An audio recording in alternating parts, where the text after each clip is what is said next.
from Mayapur.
Narayanam namaskrityam naram shravanarotamam Devim saraswatim vyasam tato jayamudiraye Vede ramayaneshchaiva purane bharate tata Bhagavante chamadhyecha hari savatadiyate Mukam karoti vachalam vangum vandayate girim Yat kripa tamaham vande shigurum dinataranam Paramananda madhavam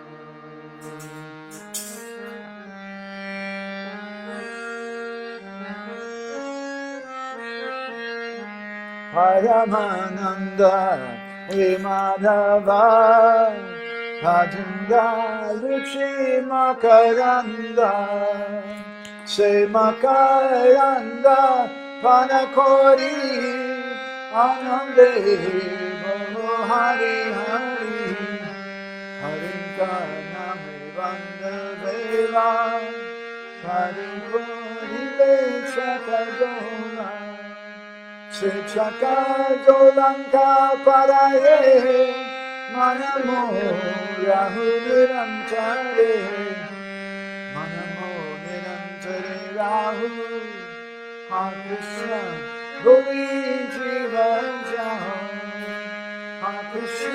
Gori Jajira Moteru Rada Rada Rada Moteru Rada Rada Rada Moteru Rada Rada Rada Dharma Prodiga Kaita Vota Paramoni Matsanam Satam Vidyam Vastavamata Vastu Shivadam Tapachara Mulanam Srimad Bhagavate Mahamune Kimva Parayishvara Sadjo Hidjavarudyate Chakatidu Sushu Sudhistakshana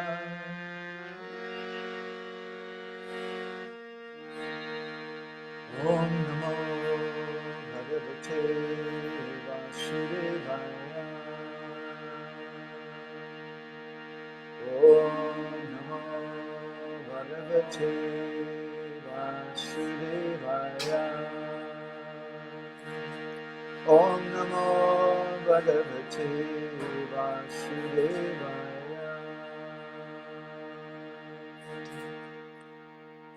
Hare Krishna.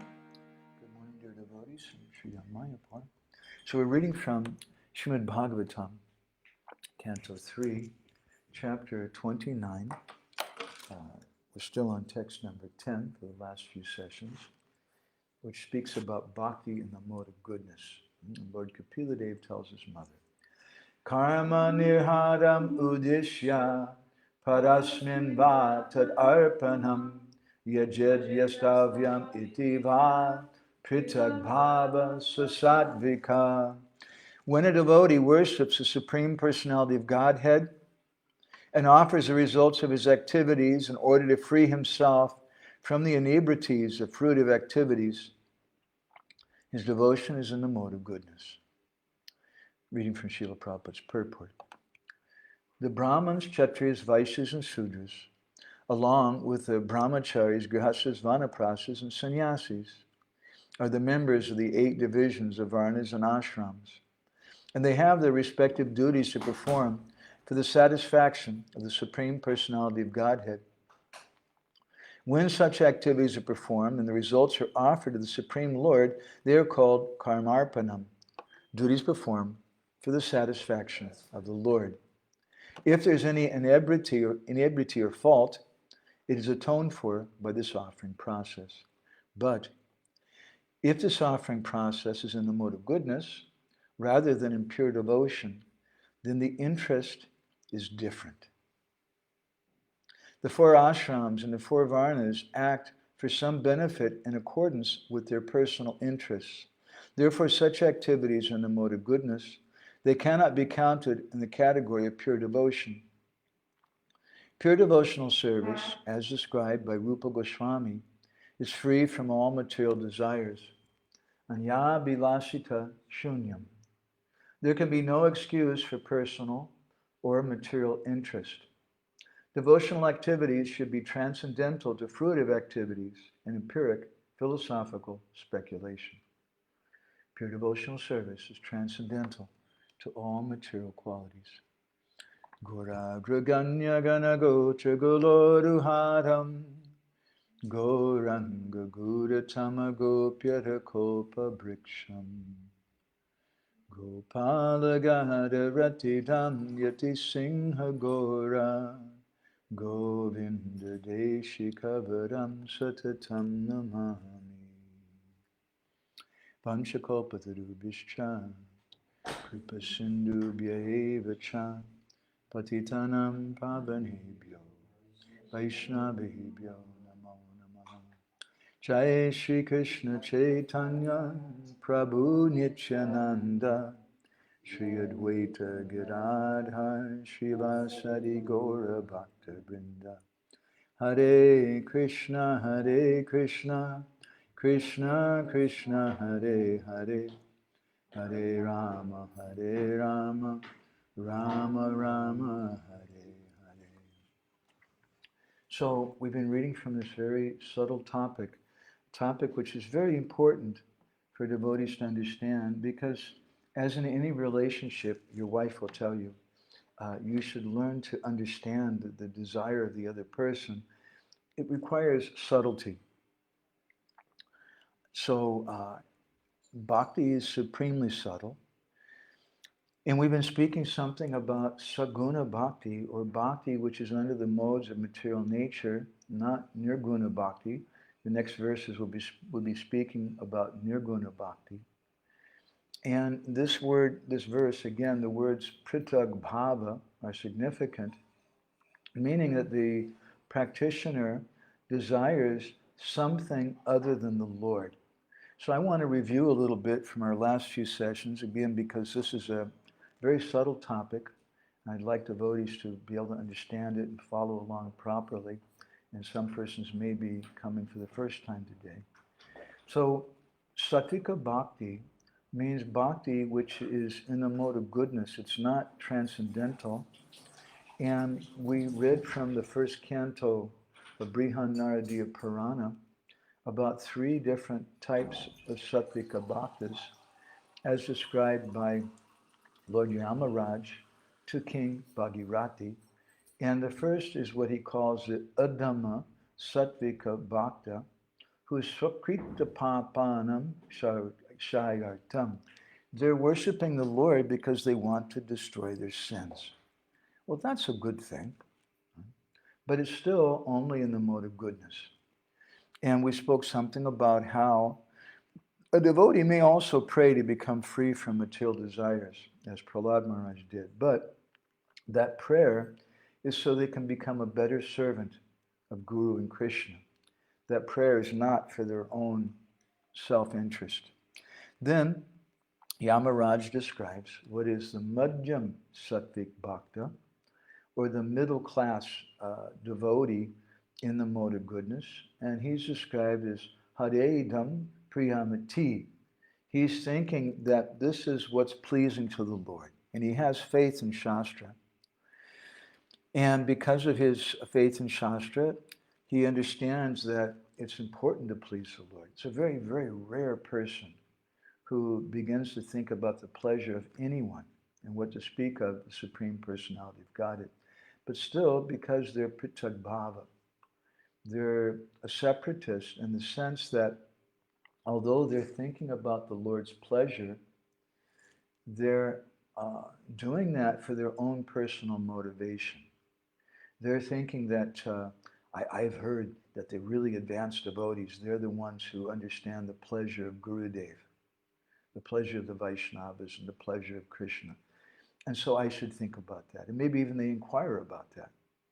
But in their heart of hearts, they're selfish. And they're thinking they're doing this so they can get liberation, or they can make some advancement. And that person is still a very advanced person, but he's a Madhyam Sattvika Bhakta. The best of the Sattvika Bhaktas, the devotees in the mode of goodness, or the Uttam Sattvika Bhakta, is described by Yamaraj as Dasabha Chipitam Nripa. He says that he wants to become the servant of the Lord. He's doing it for that purpose. That sounds very good. How is that under the modes of material nature? It's under the modes of material nature because still the person is pritag bhava. They have a separatist motivation, and they're thinking of being a servant for their own benefit. And we spoke something in our last session about Lord Brahma, and how by his own words, he says, Muktim Param Brine, in Brihad Bhagavatamrita, he says that all I really want is liberation. So he's both a servant and a devotee in the mode of goodness who desires liberation. But because of that, that bhakti, and I can't comment on Lord Brahma's bhakti, but I can comment on his statement. Someone who has that kind of mood, it possesses bhakti that's saguna bhakti, bhakti in the modes of material nature, in the mode of goodness. And then we spoke about the Yajna Brahmins, as Srila Prabhupada describes in his purport, that some people, they're practicing Varnashram Dharma as karmarpana, they're offering it to the Lord. But he says, if this offering process is in the mode of goodness, rather than in pure devotion, then the interest is different. In Vishwanath Chakravarti Thakur, we mentioned in our last session, commented that such a Sattvika Bhakta who is Pritagbhav, who has a separate desire from the Lord, his goal in bhakti is to destroy karma, and he performs his hearing and chanting, but it's filled up with all kinds of occupational duties. And he's worshiping the Lord out of duty, having obtained rules for daily rites. Bhaktivinoda Thakur, in his Chaitanya Sikshamrita, he describes 4 different motivations for people to worship the Lord: Bhaya, Asha, Kartabhya, Buddhi, and Rag. We wrote something about this in an article once about Janmashtami, and also we printed something about it in our magazine about Amarnath. And, the first is Bhaya, out of fear. And they're worshiping the Lord. That's bhakti in the mode of ignorance. If I don't worship the Lord, then he's going to kill me. Man, I better do something really quick. Then there's Asha. Asha is in the mode of passion. Asha means that if I worship the Lord, then maybe I'll get a position in the society. Asha means that if I worship the Lord, I'll get a nice husband. I'll get a nice wife. That's bhakti in the mode of passion. And then there's Kartabhya Buddhi, which Bhaktivinoda Thakur says is superior to Bhaya and Asha, which are very low class. It's like if you have a relationship, a friendship with someone because you're afraid of them. And that's the only reason you're being nice to them. It's strange, right? Or if you have a relationship with someone because you want something from them. That's very uncomfortable. Right? And it's actually offensive to the principles of friendship. So better is Kartabhya Buddhi, that I am very dutiful to my parents, I'm dutiful to my husband, to my wife, because I'm supposed to. Or I'm worshiping the Lord because he gives me everything, Kartabhya Buddhi. I have some obligation. That's better. But Bhaktivinoda says that really bhakti begins with rag, with spontaneous devotion for the Lord. And such a person who's a sattvika bhakta, Vishwanath Chakravarti Thakur describes, he's worshiping the Lord while performing his duties of varna and ashram, and he's thinking that his worship is similar to the execution of varna and ashram duties. So that's sakama bhakti. That's bhakti with some personal motivation. And later, Lord Kapilade is going to describe what is Sarup Siddha Bhakti, or pure bhakti, true bhakti. So, as we were discussing in our last session, Krishna in the Gita, he says, Sarva dharman parityagya mamekam sharanam braja aham tvam sarva papebhyo mokshayashyami masucha. He says a very interesting thing. He says that you should give up all dharma. He doesn't say sarva papa parityagya, give up all sin. He says give up all religion. And he says, in case that's confusing and you think, oh my God, if I do that, then how am I going to become free from my sins? Krishna says, aham tvam sarva papebhyo moksha yashyami. That I'll relieve you of all those sinful reactions. So here, in this verse in Gita, Krishna is speaking about nirguna bhakti, bhakti which is beyond the mode of goodness. And because someone who may be in the mode of goodness hears this, they may think, oh my God, if I give up my varna and ashram, if I don't follow the particular duties properly in my ashram, then I'm going to get a terrible sinful reaction. I'm going to go to hell, even if I surrender to Krishna. So Krishna says, aham tvam sarva papebhyo moksha yashyami masu. Don't worry about that. Again, the Padma Purana is quoted by Jiva Goswami in his Bhakti Sandarbha. This is what we were discussing at the end of our class yesterday. And Krishna tells Arjuna, Manimitam kritam papam api dharmaya kolpate mamanadritya dharmo pi papam shanmat prabhavata. That manimitam kritam papam, if someone does some sin for me, api dharmaya kolpate, that's considered to be really dharma. They're doing sin, but they're doing it for Krishna. And Jiva Goswami's example is what we spoke about in our last session of Tirumangai Alwar, who engaged in stealing for the pleasure of the Lord, for the purpose of constructing a temple for the Lord in Sri Rangam and other things too. We won't go there again.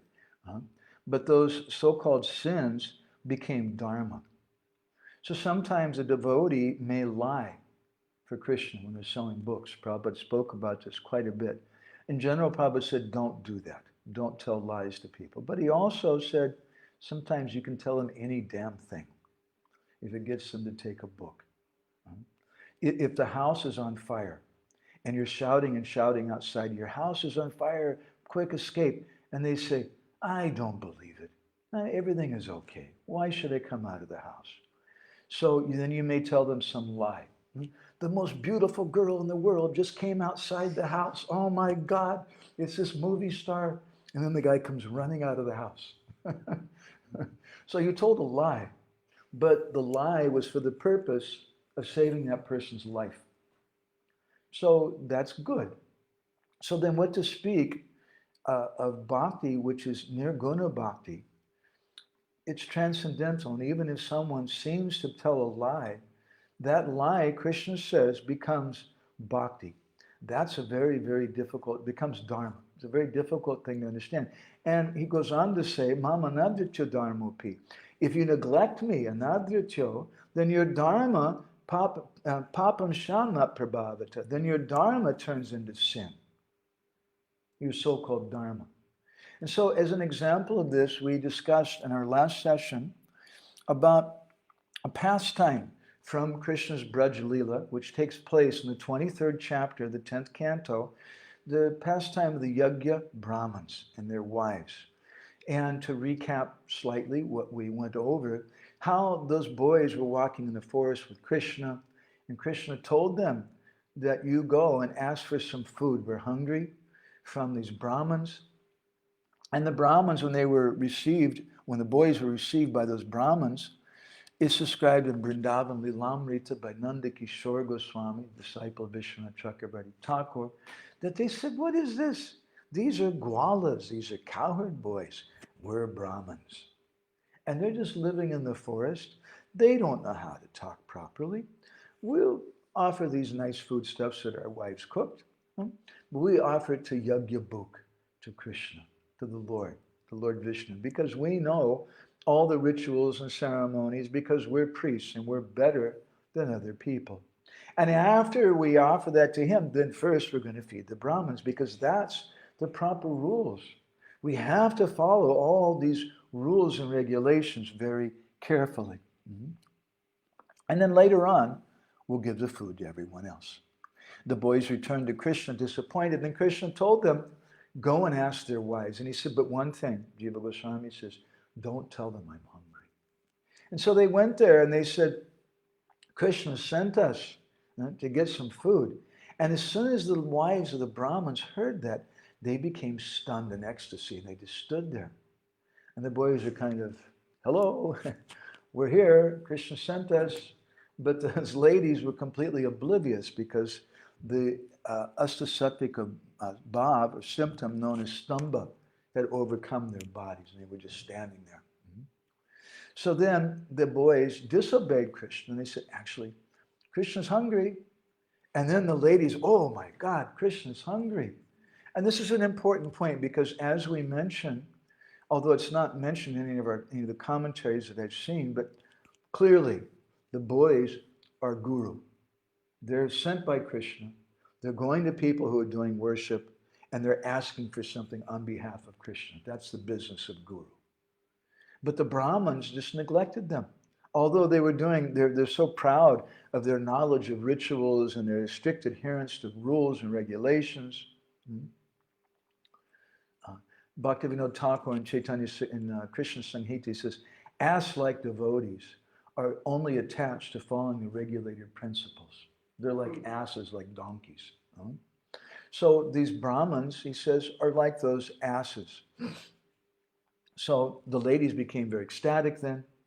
Krishna told the boys, don't tell them I'm hungry, but they disobeyed because they understood the inner heart of Krishna, and that Krishna would want them to speak like this. They're different in this way than the Brahmins. The Brahmins are just following exactly what's been said as we've heard it. The example is given, Guru Maharaj tells a story once of one guru who was riding on a cart with his disciple, and some other person was driving the bullock cart. He was going across very rough ground, and he had some suitcases on the back of the bullock cart.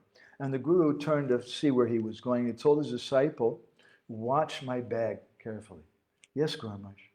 And so they're going along, and the cart hit a hole, and the suitcase of the guru went flying out and landed on the road. And the disciple's watching. And he kept going.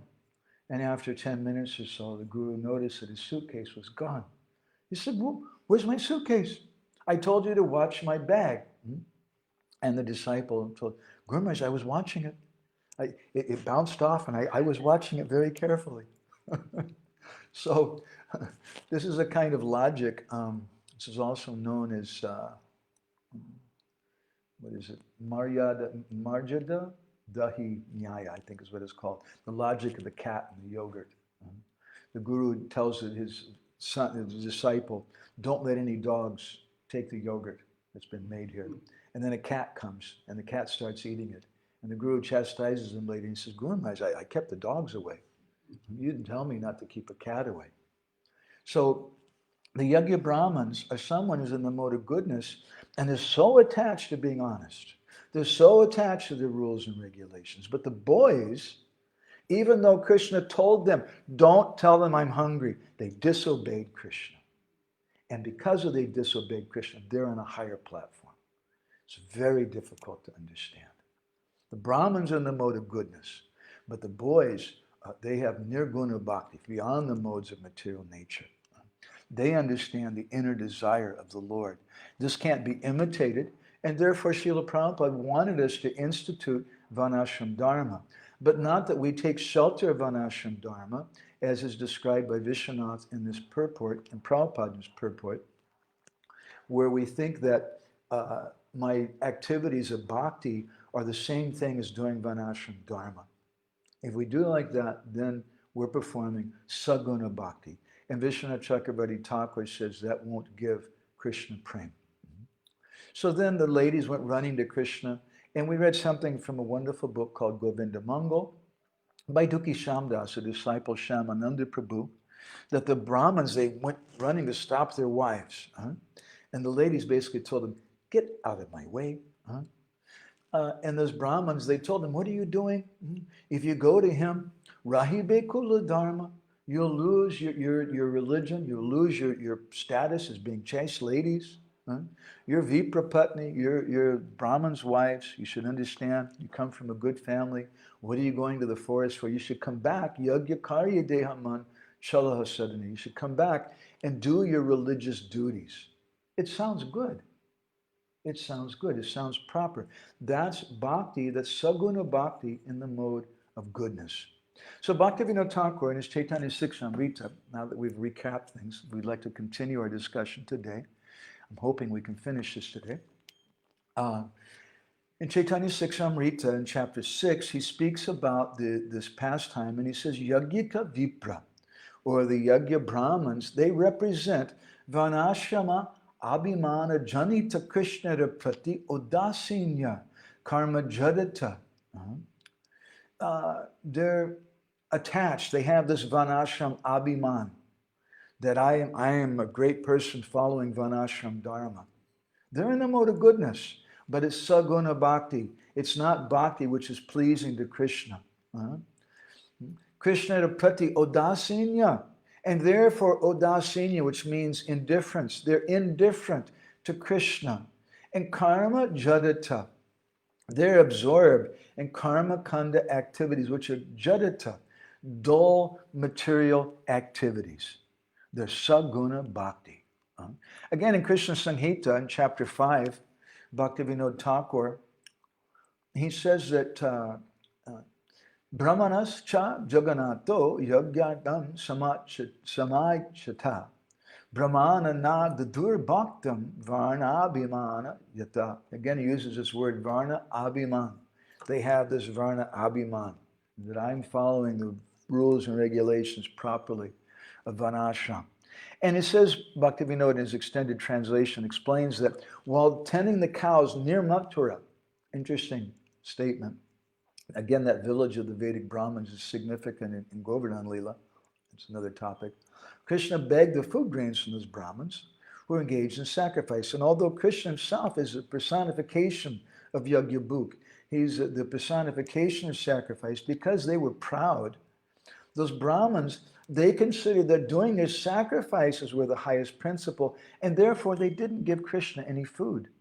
In the next verse, he describes Vedavada Rata Vipra Karma Jnana Parayanaha Vidinam Vahaka Sasvat Katam Krishna Rata Hite.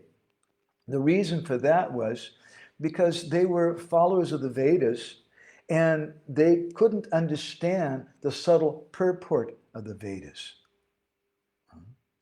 Bhaktivinoda says they follow insignificant fruitive activities and they become materialistic. Or they study the science of self-realization and speculative knowledge and become absorbed in impersonalism. Such persons, natad bhakteshu chanyeshu, sabhakta prakrita smita. Although archayame vaharaye, the Bhagavatam says they're worshiping the Lord, because they don't have respect for the devotees, because they don't have respect for other persons. They're just doing their rituals, waving the incense, and I got to be on time, and man, I got to do this thing. In Rupa Goswami's Bhakti Rasamrita Sindhu, is described by Srila Prabhupada in a lecture in 1974, I think it was, in Vrindavan. He said that when a great personality comes, when Guru comes or a Vaishnava comes, and someone is doing worship of the Lord, they should stop the worship, get down off the altar, and receive that Vaishnava.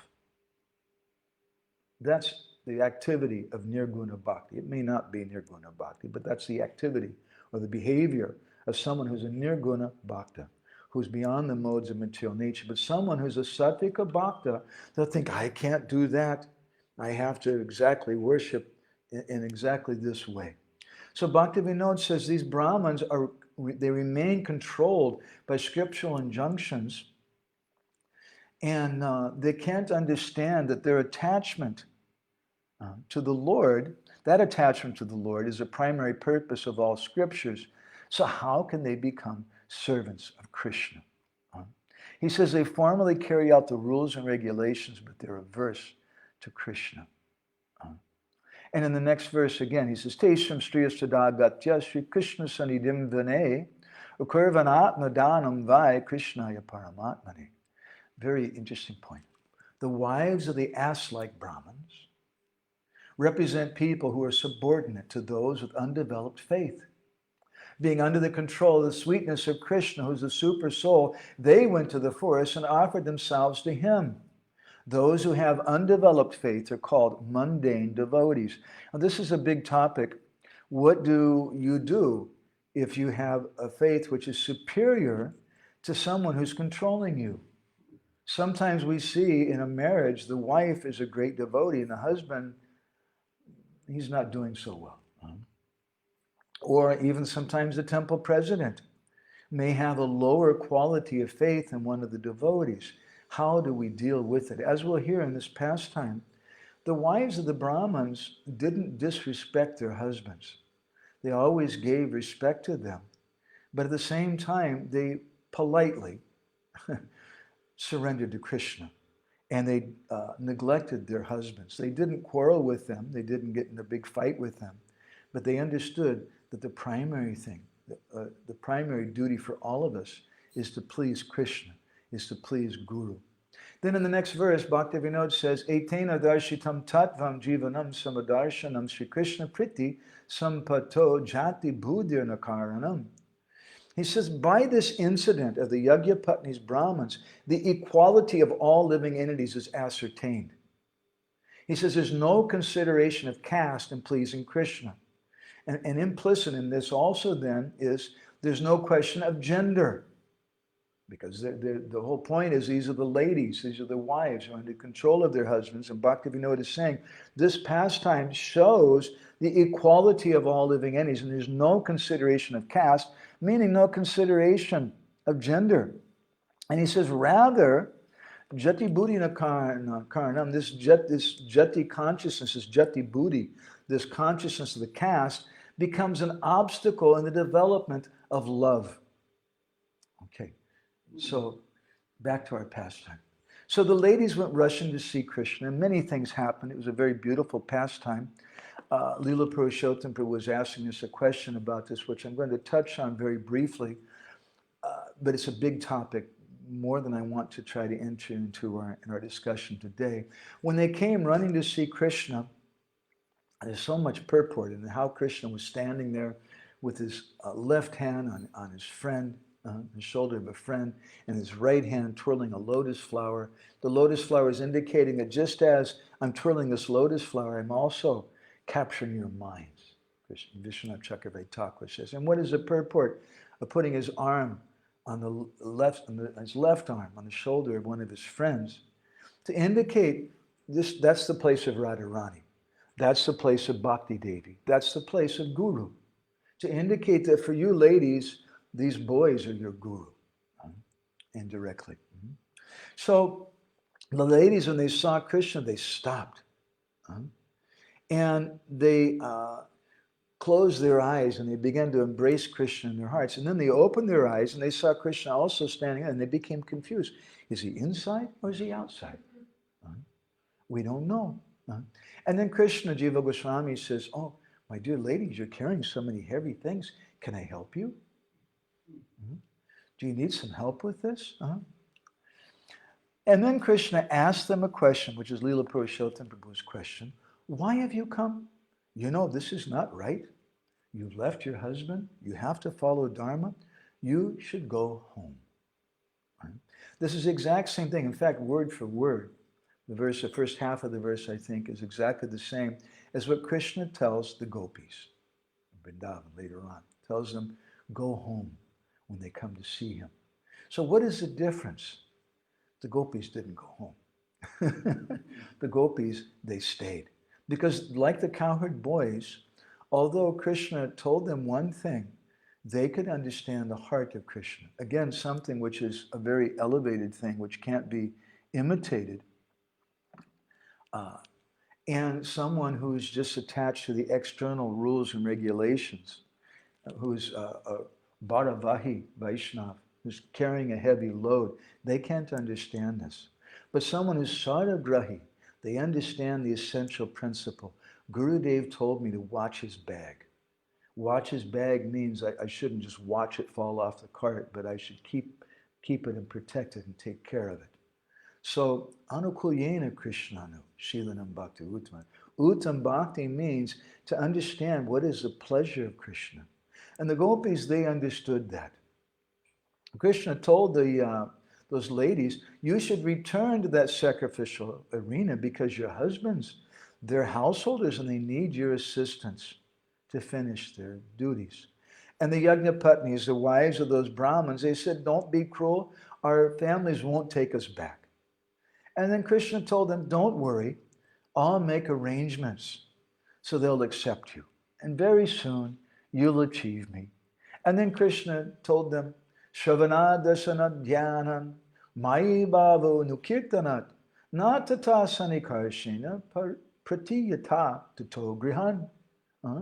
It's by hearing about me, by seeing my deity form, meditating upon me and chanting my names and glories that love develops, not by physical proximity.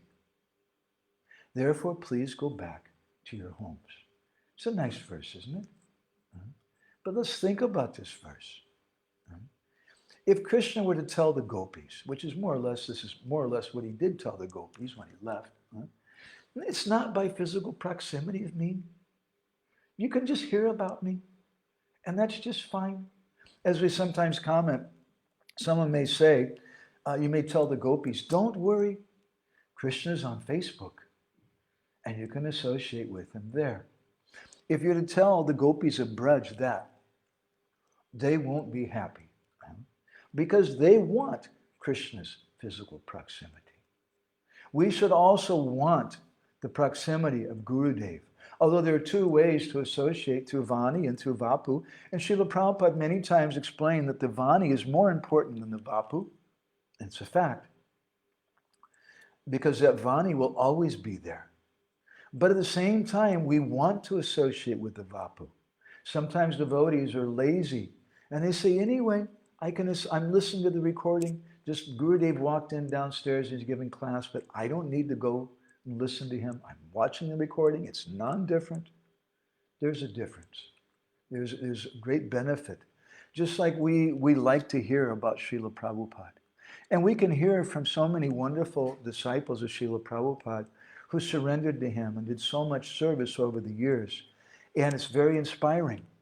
But for me, if I can hear from Brahmananda Prabhu, if I can hear from Jamuna, someone who had a lot of association with Srila Prabhupada, I'm especially excited about that. Because there's something special about that physical proximity. So I'm going to stop there. In our next session, we're going to continue again. I hope we'll be able to finish it there, because I do want to be timely. Let me just mark this here. If anybody has any reflections or comments, this is a time for them now. Let me just look online here. Mitravinda has commented, thanks for being here and making this available. The topic is genius. No, the topic is more than genius. It's nirguna. Genius is saguna. But Lord Kapiladeva is nirguna. There are many devotees who think that devotees are all in the same mood at a time. Many times, but many times they're in mode of ignorance or passion. Many times they think that they're all the same, that respect is goodness, and many claim it. Thank you for enlightening us. Okay, Hare Krishna. Satyakabhatan. Mitravinda has made some nice comments. All right. Mahendra Prabhu, Hare Krishna. Ramananda Gopal, Hare Krishna. My humble pranams. Rajesh. So, Anapayani Radha, you're standing up because you have a comment, a reflection or something? Okay. Thank you so much for continuing this topic. I marked for myself that a real bhakti begins with the raga. So you mentioned these four things. Like we can practice bhakti out of fear because we want something, or out of duty, but real bhakti begins with the raga. So, and also I like this story about guru, cart, and disciple. But I'm just thinking about myself in this connection, like this disciple. For example, you can get some instructions, so you just buy a plane ticket. I bought a plane ticket. I did it. Should be for the right date. Yeah, something like this. Yeah, and you're really trying your best, but somehow it doesn't work. But your efforts was sincere, for example. But you just don't have enough brain, or you don't have something. So is it different, right? Prabhupada, you sometimes said you're dull-headed. Huh? You have no brain. I'll give you a brain. And Bhakti will give us a brain if we practice that. So Vishwanath Chakravarti Thakur, in his commentary on this verse from the 20th chapter, this 10th verse that we've been reading from, he says, even if someone practices Bhakti, which is saguna, in the mode of passion or ignorance, still there's some benefit for it. And one of the benefits Bhaktivinoda explains in purport in Chaitanya Charitamrita, he says we get bhakti unmukhi sukriti. We get association with Guru. And what does that mean, that we get association with Guru? It doesn't just mean physical association, but it means, Bhaktivinoda explains, that real Sangha means in the heart, that we understand the mood of Gurudev, we understand the essential thing. So this is the answer to your question, that when we purify our consciousness through the practice of hearing and chanting, then one of the results will be that we'll associate with Gurudev in the heart, and we'll understand what is the mood of Gurudev. And Gurudev said, watch my bag. It doesn't mean I should watch it bounce off the cart, but it means I should make sure it doesn't bounce off the cart. Is that helpful? Not yet. Not yet. I just was thinking, so for example, if devotee, it's just, for example, like he really understands the heart of his guru, his kind of internal mood and things, but for example, some kind of practical situation like this may happen. Of course, not such an Stupid example. yes, but something he didn't understand some practical part of the service or something, and is this different, right? So it's not like he is a particular type of low class devotee, but it just occasionally happened or something. I just thinking about this. Well, what Lord Kapilati is telling us here is that his consciousness is still in the modes of material nature.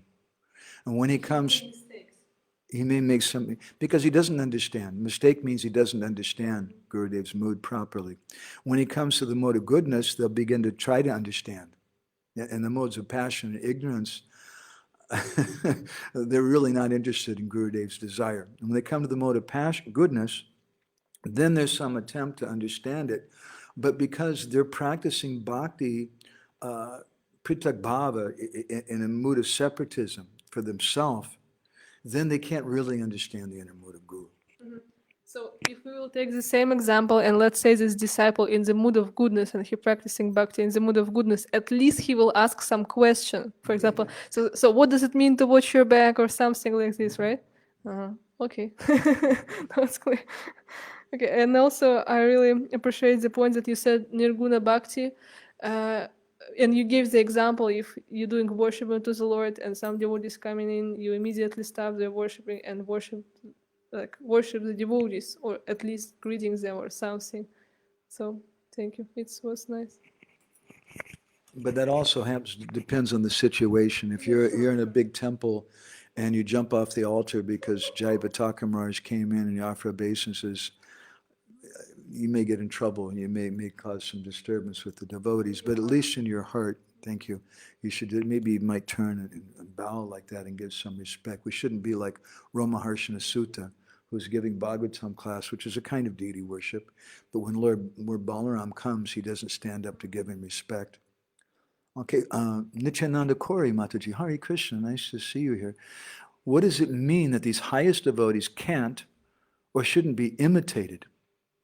We shouldn't act in a certain way unless we deeply understand it or feel it. Sorry if not clear, typing quickly. Well, it means that bhakti means a relationship. It's not that someone says, you should have a girlfriend. Okay, I should have a girl. Who should be my girlfriend? And someone says, that girl over there. Okay, and you go over and will you be my girlfriend? And then you have a book. And the book tells you when you walk up to the girl, you should say, hi, what is your name? My name is Peter. Will you be my girlfriend? And you're reading out of the book. And you're following all the rules from the book, and you should be nice to her. You should bring flowers to her. You don't know, actually, she's allergic to those kind of flowers, but the book says you should bring flowers. And you do this, you're doing everything according to the book. That's imitation. But bhakti by nature is spontaneous. Sadhana bhakti, Vaidhi bhakti means we're following what the book says. We have to, because we're not on that spontaneous platform. But we should understand that rag is the real goal. And as Bhaktivinoda Thakur explains, bhaya and asha, or motivation of fear, or motivation of trying to get something out of someone, is very low class. Better is kartibya buddhi, which means Vaidhi bhakti. I'm performing what I'm supposed to do. And as Anapayani Radha was just saying, maybe I'm a little dull-headed, but I'm following exactly what Gurudev said, and I'm just doing that. And maybe sometimes it might be a mistake to follow exactly what's been said. Gurudev told me to turn the boat right. So I can only turn right, and Gurudev left. But sometimes you have to turn the boat left, as Narendra Maharaj gives that example. We have to have a bit of a brain. But that comes with bhakti. So if we just imitate, this higher Vaishnav, he chastised and called all these people hogs, dogs, camels, and asses. So I meet someone on the street and I just tell him, you're just like a pig eating stool. You're like this and this. And they look at you and you're 20 years younger than them. And from a lower social status, it's probably not going to work very good for preaching. That's imitation. So we should understand what is the difference between imitation and following properly. Leela Avatar Mataji said, sometimes it's a little hard to listen to every devotee's lecture, even though they're in a high position. Is that considered offensive? Well, do we really have a choice? We're trying. Sometimes we're really trying, really trying to hear the lecture, but I'm just not interested in what they watched on television, which they're repeating or something. Or, oh my God, they're speaking. I attended one lecture of a senior devotee, and he worked hard. He prepared the lecture, which is a good idea. Prabhupada encouraged devotees to prepare themselves ahead of time. He actually wrote out, like a speech, the whole lecture, and it was on his computer. And he read it out something like this for 45 minutes in just the same tone of voice he was going on. And everybody who was there, this is here in Mayapur, by the way, became brain dead. It was practically impossible for them to listen. So we should try. Of course, we should try. Is it considered offensive? Well, what is offensive is our attitude. If we're thinking, this guy, I don't want to hear from them, well, then hear the verse. Hear the purport from Srila Prabhupada. And maybe they quote a verse or two in their lecture. And we're coming there not just because I'm here to worship the lecturer, but I'm here to please Srila Prabhupada and to function in his society, because by hearing Krishna Katha in association with devotees, it creates a sangha, it creates a society. So I'm here as a service for Srila Prabhupada. We should think like that, not just become agitated because the speaker is not a very good speaker. Brajabanita has commented, the gopis of Vrindavan had a close relationship with Krishna, therefore they understood his heart better than the wives of the Brahmins. Yes, but as we'll hear later from a very amazing explanation from Brahma Vaivarta Purana, the wives of the Brahmins, they went back, but they also didn't go back. It's very interesting. We'll discuss that later. And we'll also discuss the previous birth of those Brahmins and why is it that they were so rascal. It's a very interesting subject. So any Sachitanaipa, do you have anything? You can come here. We're so lucky Sachitanaipa Prabhu is taking part in the classes and his good wife. Hare Krishna Prabhu. I was considering a few points and different topics here that you just discussed, but one that came to mind was when a devotee, well, first of all, pure devotees are beyond rules and regulations, but at one point, we're supposed to offer everything for the pleasure of Krishna, but we have seen sometimes many devotees, after many years of service, somehow or other, their physical bodies are giving them troubles, and they can't help it. Well, maybe I can speak for myself. You can't help it that sometimes you have to consider what's good for your body, what kind of food should I eat, what kind of food I should not eat, and then it becomes practical, but at the same time, from the philosophical point of view, the explanation given that you just gave too, is that it doesn't look like it's for Krishna now, it's all for me. But at the same time, no, now the pure devotees are beyond those rules. I'm just making clear that point. We don't want to judge that. But most of us, even being in the movement for few years, 40, 30, some of them 50, we fall in that category. Would you like to make a comment? Then I ask you something. What's the name of Srila Prabhupada's disciple who... he specifically asked this question. Yeah, what's his name? You remember? Prabhupada's disciple, who's Prabhupada's servant, and was asking Prabhupada about cooking with... he's telling Prabhupada about Nanda Kumar Prabhu. We printed this in one of our Bindu magazines. It's so beautiful what he says. The devotees were criticizing because he didn't want to cook with white sugar. What kind of nonsense are you? And he didn't like white flour. And not only that, he's such a demon that he didn't like pesticides in food. And they would tell him, this is Maya. You should go ahead with the pesticides and the white sugar and whatever like that. And so finally he asked Srila Prabhupada, he said, Prabhupada, they're saying we should just eat any prasadam, but I find I have a hard time eating certain prasadam. And Prabhupada said, you should just eat whatever is given to you and don't question it. Ananda Kumar was a little, and then Prabhupada said, if you're like Rupa Goswami.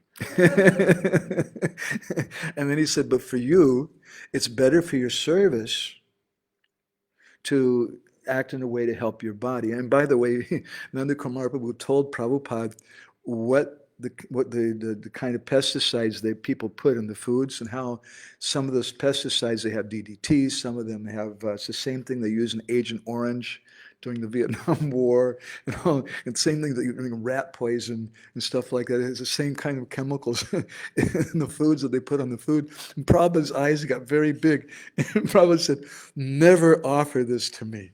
Never offer these kind of things to me. Mark that.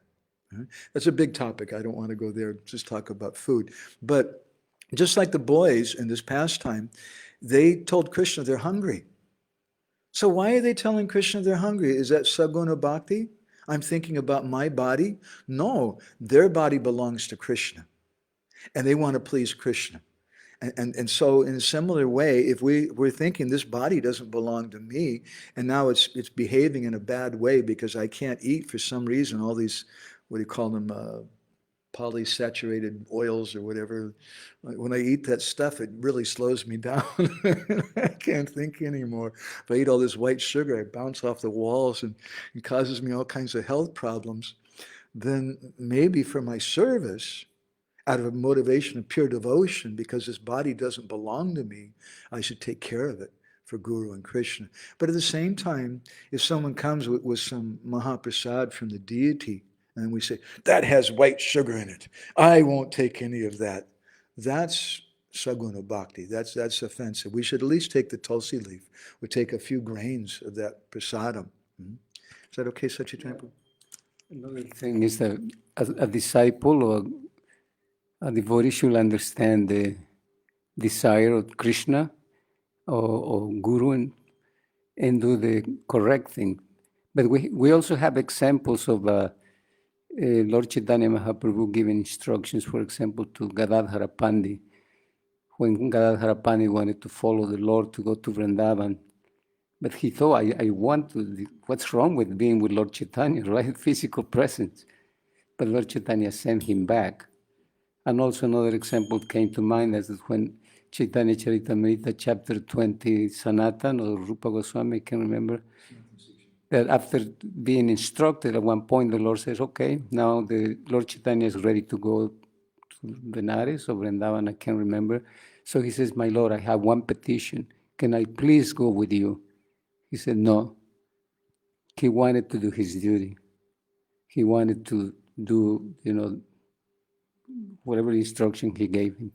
So in that case also, it's more important to the desire of the Lord, to understand his inner desire and do the right thing. Even Lord Nityananda, I think he had one instruction in which he was coming to Bengal, and Lord Chaitanya told him, go and preach in Bengal.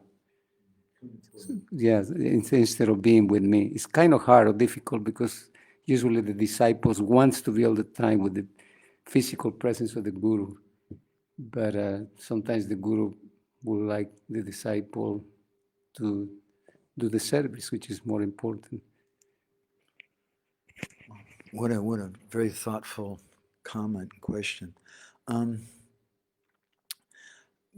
Gurudev is a very, very subtle person. Krishna is very, very subtle. And to understand them requires transcendental intelligence, which comes by the blessing of Guru. Sometimes, just like I can remember one of our godbrothers, Guru Maharaj chastised him very heavily and told him, don't come to America. And then he disobeyed Guru Maharaj and came to America. And later, he also did some other things. Guru Maharaj directly disobeyed him. He thought that he had more intelligence. And actually, I don't know. Maybe Guru Maharaj ultimately was pleased with him. This is another point. I'm not the judge of some other person. And even though Guru may chastise someone, the examples given, what's his name? Katya Baba. I always love that story. His Guru Maharaj, whose name I forget, his Katya Baba was serving as Guru, helping with Brajmandal Parikrama. This is like a few hundred years ago. And famous sadhu. And his godbrothers are becoming envious of him. And seeing that, his guru one day called for him while he was sitting at the fire. The guru had an iron bar in the fire. He called for Katwa Baba, and then he started beating him with a red-hot iron bar and yelling at him, "You stupid idiot, I told you this, and you're not listening to me, you're just nonsense." And all the envious God brothers were shaking their head, "Yep, see, I told you, this guy's such a rascal." But then a few years later, when his Gurudev was leaving his body, he called for Katwa Baba, and he told him, he started crying. He said, "I always loved you."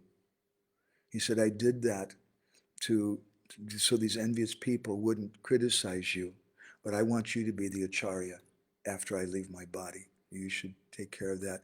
So it's not, I could give a simple answer for it in the mode of goodness to that and say, no, it's just like this and should always be like this. And sometimes in a big society, an institution, those kind of answers are appropriate, because otherwise people, they speculate, which is kind of, I think, implied in your comments and question too. We don't want to speculate, but I can't compromise this principle that ultimately we have to understand the heart of Guru and Krishna, and to do that requires that we do our bhajan. Krishna says, "Dadami buddhi yogam tam," I'll give them intelligence, and that's not something mechanical. Is that okay? Yeah. Nityananda Kori has gone on. Thank you. If I may ask further, I guess my question is more about the difference between imitating and following example of great devotees. One is not advised. The other, it seems, our inner attitude decides if we should do a certain activity or not. Yes, ultimately, Jiva Goswami in Bhakti Sandarbha, he says that why is it that some people are attracted to bogus gurus, bogus philosophy? Why is that? Because their heart is contaminated with material desires or with offenses. But they can't control themselves. They're naturally going to be attracted by that because of the quality of their heart. We won't be able to understand Guru completely until our heart is purified. And therefore, in our situation in Vaidhi Bhakti, we practice Chaito Darpana Marjana, and we chant the holy names to purify our heart, and we shouldn't speculate. But at the same time, Vishwanath Chakravarti Thakur, in his commentary on the Gita, he says there's three levels of bhakti: abhyasa, manana, and smarana. Abhyasa yoga yuktina. Krishna says we practice abhyasa, bhakti. But better than that is manana, when we begin to think, why did Gurudev tell me this? And maybe we can't really understand because we're in the mode of ignorance, we're covered over. But still, I'm trying to understand. That will bring me to sattvika bhakti, something more in the mode of goodness. And then that's a madhyam sattvik bhakta. And then coming to the uttam sattvik bhakta platform, where I become a servant of Gurudev. And by serving him, then I understand Gurudev will reveal to me. Yashyam, what is it? Yes, no? Kata Ruchi, first canto Bhagavatam. No. That by rendering service to the pure devotee, when Shushusho Shadadana Shavasudeva Kataruchi Shammaha Sevaya Viprapunya Tirthana Sevana. When we render service to Gurudev, and this may be a Uttam Sattvik Bhakta, someone who's in the mode of goodness, but still it's the topmost. Let me render service, because if I please him, then I'll get that Kataruchi. And that Kataruchi means Dadami Buddhi Yogam Tam. I'll get intelligence. Nice to see you here, Hari Parashad Prabhu. Hare Krishna. You're doing such nice kathas and things, Hare Krishna. You have something more that you're doing? One last thing, when you were mentioning that sin can become bhakti, when, some examples were there. And for someone who has a poor understanding of this, or is having difficulties and troubles, it can become a justifying thing. Oh, there you go. I have an opening gate to do this. So it should be carefully analyzed, because when in our society we have Guru, Sadhu, and Shastra, and someone should always check. I was just thinking, check with their authorities what is the right thing to do, not just because I heard that in the scripture, someone commented in very rare examples, extreme examples of that usually we don't have in our Prabhupada's book so much. Not much, but it can be mentioned because it's worthy to know. But at the same time, some neophyte devotee trying to hang on to that concept and then try to apply it, it will be very dangerous. So maybe you can say something. The problem in our society is that we always have to dumb everything down. And if we're always thinking about the neophyte devotees, and oh my God, I better not speak this because the neophyte devotees won't understand. And I can't tell the truth because the neophyte devotees won't understand. We just dumb everything down, then we become stupid. And we can't make much advancement in bhakti. So we're trying to speak about a subtle topic. It's difficult in our society. As Jayadvaita Maharaj, who's a very senior devotee, once commented, ISKCON's primarily a society of Kanishtas. And Kanishta Adhikaris. It's primarily a Kanishta society. And that's our glory. Kanishta, because we're preaching. We're making so many devotees, and they're coming. But the same thing that says our glory is also our biggest difficulty. Those new people, they join, and then if you tell them, that sin can become bhakti, their eyes become big, and they want to curse you. Or worse yet, is my Sankirtan leader, not little after I joined, one day went out and stole a pair of shoes because he didn't want to pay for them. And he went to jail. He got caught and went to jail. On the other hand, there's another story of Jayananda Prabhu, who also didn't want to pay for a pair of jeans. And so he went into the store because he didn't want to spend Prabhupada's money, and he just pulled on a pair of pants over his pants and went walking out, and he got caught. And he also went to jail. But when he came before the judge, Jayananda Prabhu was so sincere. He said to him, "Sir, I'm a monk, and I can't tolerate spending money of my spiritual master." And he was so sincere, it touched the heart of the judge, and just said, "Okay, you can go." And they let him go. But our other friend, they didn't let go. So Prabhupada, in this way, he commented that a big fish doesn't get caught. Doesn't mean you won't get caught, but if you get caught, the big fish will go away, will get away like Jayananda Prabhu. They'll know what to do. But we shouldn't imitate Jayananda and start going and stealing things. It's a very, very bad thing for our society. But at the same time, we should be very careful and not criticize Jayananda or criticize some advanced devotee, who's doing something because of our attachment to the mode of goodness, which is Saguna Bhakti. So I want to stop there. We've gone really over time. Thank you all very much. So today is Friday. We'll be back on Sunday, and we'll hopefully finish our discussion about Bhakti and the mode of goodness, Saguna Bhakti. Grantaraj Srimad Bhagavatam ki jai, Srila Prabhupada ki jai, Vanchakalpatarubhischa, Kripa Sindhu